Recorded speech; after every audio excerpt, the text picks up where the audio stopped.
ସକାଳୁ ବାସି ମୁହଁରେ ମାତ୍ର 3 ଥର ପଢ଼ି ଦିଅନ୍ତୁ ଏହି ଗୋଟିଏ ମନ୍ତ୍ର। ଗ୍ୟାରେଣ୍ଟି ଦେଉଛି ସନ୍ଧ୍ୟା ସୁଦ୍ଧା ସେ ଝିଅ ଆପେ ଆପେ ପଟିଯିବ। ନିଜେ ଆସି ଆପଣଙ୍କ ସହିତ କଥା ହେବ, ଆପଣଙ୍କୁ ଭଲ ପାଉଛି ବୋଲି କହିବ। ଆପଣଙ୍କ ପ୍ରେମରେ ଏମିତି ଦିୱାନୀ ହେଇଯିବ କି ଆପଣଙ୍କୁ ଛାଡ଼ି ଗୋଟେ ମୁହୂର୍ତ୍ତ ବି ରହିପାରିବନି। କେବଳ ଆପଣଙ୍କୁ ସକାଳୁ ଉଠିବା ମାତ୍ରେ ବାସି ମୁହଁରେ ମାତ୍ର 3 ଥର ଏହି ମନ୍ତ୍ରକୁ ପଢ଼ିବାର ଅଛି। ତାପରେ ଦେଖିବେ ଚମତ୍କାର। ଗ୍ୟାରେଣ୍ଟି ଦେଉଛି ଯେଉଁ ଝିଅ ପଟୁନଥିଲା ସେ ଝିଅ ଆପେ ଆପେ ପଟିଯିବ। ଯଦି ଆପଣ ସୁନ୍ଦରୀରୁ ସୁନ୍ଦରୀ ଝିଅକୁ ପଟେଇବାକୁ ଚାହୁଁଛନ୍ତି, ତାକୁ ମନେ ମନେ ଭଲ ପାଉଛନ୍ତି, କିନ୍ତୁ ଯେତେ ଚେଷ୍ଟା କଲେ ମଧ୍ୟ ତାକୁ ପଟେଇ ପାରୁନାହାନ୍ତି, ଆଉ ଆପଣ ଚାହୁଁଛନ୍ତି କି ସେ ଝିଅ ବା ବିବାହିତା ନାରୀ ନିଜେ ଆସି ଆପଣଙ୍କୁ ଭଲ ପାଉଛି ବୋଲି କହୁ, ତେବେ ଆଜିର ଏହି ଭିଡ଼ିଓଟି ଆପଣଙ୍କର କାମରେ ଆସିବ। କାରଣ ଆଜିର ଏହି ଭିଡ଼ିଓଟିରେ ମୁଁ ଆପଣଙ୍କୁ ଶିଖେଇବି ଏମିତି ଏକ ମହାଶକ୍ତିଶାଳୀ ବଶୀକରଣ ମନ୍ତ୍ର। ଏହି ମନ୍ତ୍ରକୁ ଯଦି ଆପଣ ସକାଳୁ ବାସି ମୁହଁରେ ପଢ଼ିଦେବେ, ଗ୍ୟାରେଣ୍ଟି ଦେଉଛି ସେ ଝିଅ ବା ବିବାହିତା ନାରୀ ଆପଣଙ୍କ ପ୍ରେମରେ ଦିୱାନୀ ହେଇଯିବ। ପାଗଳି ପରି ଆପଣଙ୍କୁ ଭଲ ପାଇବାକୁ ଲାଗିବ। ଆପଣଙ୍କୁ ନ ଦେଖି ଗୋଟେ ମୁହୂର୍ତ୍ତ ବି ରହିପାରିବନି। ନମସ୍କାର ଫ୍ରେଣ୍ଡସ୍, ଓଡ଼ିଆ ଫଣ୍ଡା ଚ୍ୟାନେଲକୁ ଆପଣମାନଙ୍କୁ ସ୍ୱାଗତ। ଆଜିର ଏହି ବଶୀକରଣ ଦୁନିଆର ସବୁଠାରୁ ମହାଶକ୍ତିଶାଳୀ ବଶୀକରଣ। ଯିଏ ବି ଏହି ବଶୀକରଣ କରିଛି 100ରୁ 100% ସଫଳ ହେଇଛି। ବର୍ଷ ବର୍ଷ ଧରି ଭାଙ୍ଗି ଯାଇଥିବା ପୁରୁଣା ପ୍ରେମକୁ ଫେରାଇ ଆଣିପାରିଛି। ଶାଶୁ, ନଣନ୍ଦ, ଦିଅର, ଭାଉଜ କାହାକୁ ବି ପଟେଇ ପାରିଛି। ତାଠାରୁ ନିଜର ମନ ମୁତାବକ କାମ ହାସଲ କରିପାରିଛି। ତେଣୁ ଆପଣ ବି ବିଶ୍ୱାସର ସହିତ ଏହି ବଶୀକରଣ କରନ୍ତୁ। ତାପରେ ଦେଖିବେ ଚମତ୍କାର। କିପରି ସେହି ସମୟଠାରୁ ସେ ଝିଅ ବା ବିବାହିତା ନାରୀ ଆପଣଙ୍କ ପ୍ରେମରେ ଦିୱାନୀ ହେଇଯିବ। ପାଗଳି ପରି ଆପଣଙ୍କୁ ଭଲ ପାଇବ। ଆପଣଙ୍କୁ ଛାଡ଼ି ରହିପାରିବନି। ତେବେ ଏହି ବଶୀକରଣ ବିଧିକୁ ଆପଣ କିପରି କରିବେ, କେମିତି କରିବେ, ମୁଁ ଆପଣଙ୍କୁ ଶିଖେଇବି। ସମ୍ପୂର୍ଣ୍ଣ ପ୍ରୟୋଗ ବିଧି ଠିକ୍ ଭାବରେ ଶିଖେଇବି। ଜାଣିବା ପାଇଁ ଆପଣ ଦୟାକରି ଏହି ଭିଡ଼ିଓଟିକୁ ମୂଳରୁ ଶେଷ ପର୍ଯ୍ୟନ୍ତ ଧ୍ୟାନ ସହିତ ଦେଖନ୍ତୁ। ତେବେ ଯାଇକି ଆପଣ ସମ୍ପୂର୍ଣ୍ଣ ପ୍ରୟୋଗ ବିଧି ଜାଣିପାରିବେ। ଅଧାରୁ ଛାଡ଼ିକି ପଳେଇଲେ ଆପଣ କିଛି ବି ବୁଝିପାରିବେନି। ପରେ କମେଣ୍ଟ କରିବେ, ଗୁରୁଜୀ ଆପଣଙ୍କର ମନ୍ତ୍ର କାମ କରୁନି।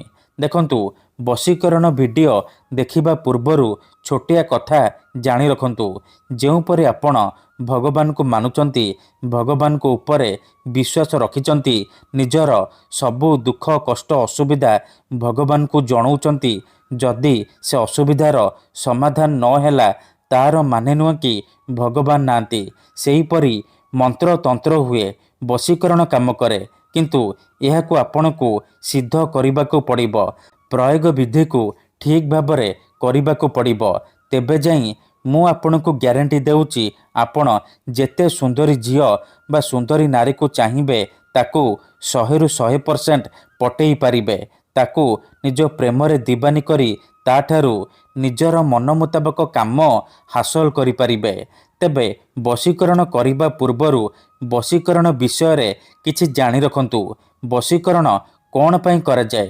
ଯେତେବେଳେ ଆପଣ କାହାକୁ ନିଜଠାରୁ ଅଧିକ ଭଲ ପାଉଛନ୍ତି, ତା ବିନା ବଞ୍ଚିପାରିବେନି ଭାବୁଛନ୍ତି, ତା ପଛରେ ଗୋଡ଼େଇ ଗୋଡ଼େଇ ଥକିଗଲେଣି, ହେଲେ ସେ ଝିଅ ବା ନାରୀ ଆପଣଙ୍କୁ ଭାව ଦେଉନି, ଆପଣଙ୍କୁ ଅଣଦେଖା କରୁଛି, ସେତେବେଳେ ଆପଣ ବଶୀକରଣ କରିପାରିବେ। ଠିକ୍ ଅଛି?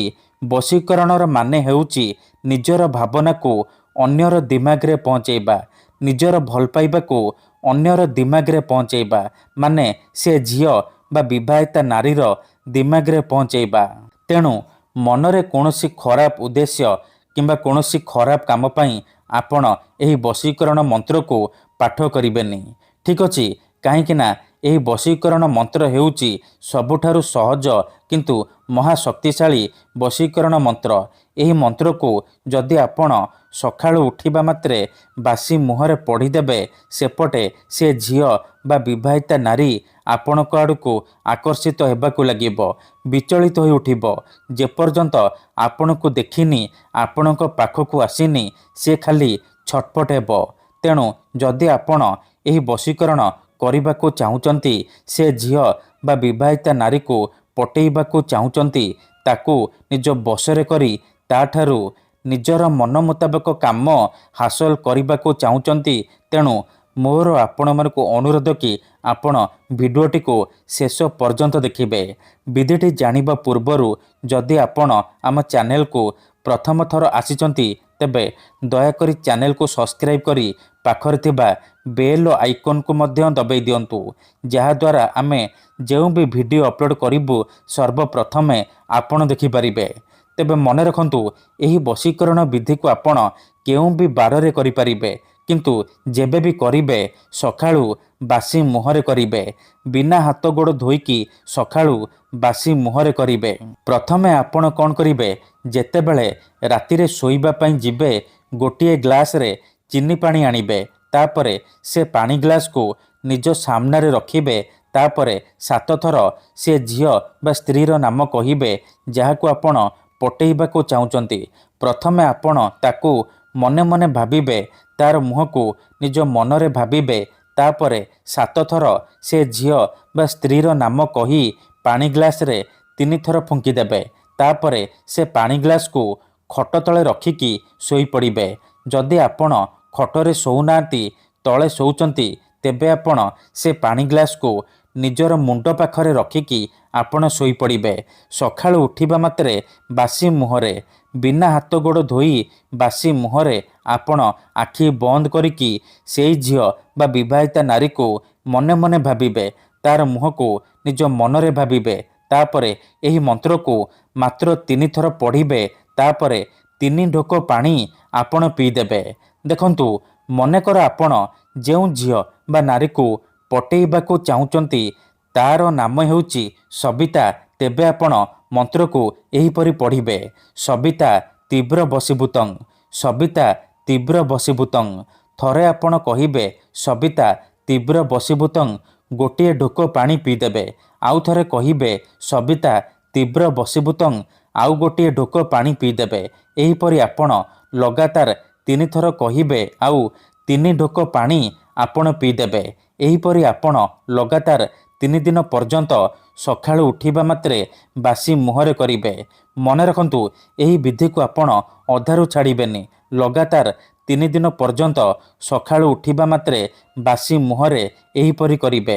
ତାପରେ ଦେଖିବେ ଯେଉଁ ଝିଅ ପଟୁନଥିଲା, କିପରି ସେ ଝିଅ ଆପେ ଆପେ ପଟିଯିବ, ଆପଣଙ୍କ ପ୍ରେମରେ ଦିବାନୀ ହେଇଯିବ। ଯେଉଁ ବିବାହିତା ନାରୀ ବା ପଡ଼ିଶା ଘର ଭାଉଜ ଭାव ଦେଉନଥିଲା, ସିଏ ଫୋନ୍ କରିବ, ହାତ ଧରିକି ରୁମ୍କୁ ଡାକିବ, ଯାହା ଚାହିଁବେ ତାହା କରିବ। ତେଣୁ ମନରେ କୌଣସି ଖରାପ ଉଦ୍ଦେଶ୍ୟ କିମ୍ବା କୌଣସି ଖରାପ କାମ ପାଇଁ ଏହି ବଶୀକରଣକୁ ପ୍ରୟୋଗ କରିବାନି। କାହିଁକି ନା ଏହି ବଶୀକରଣର କୌଣସି ପ୍ରକାର କାଟ ନାହିଁ। ମାତ୍ର ଥରେ ବଶୀକରଣ ହେବା ପରେ ସେ ଝିଅ ବା ବିବାହିତା ନାରୀ ସାରା ଜୀବନ ପାଇଁ ଆପଣଙ୍କର ବଶରେ ହେଇଯିବ, ଆପଣଙ୍କର ଗୁଲାମୀ କରିବ। ଧନ୍ୟବାଦ।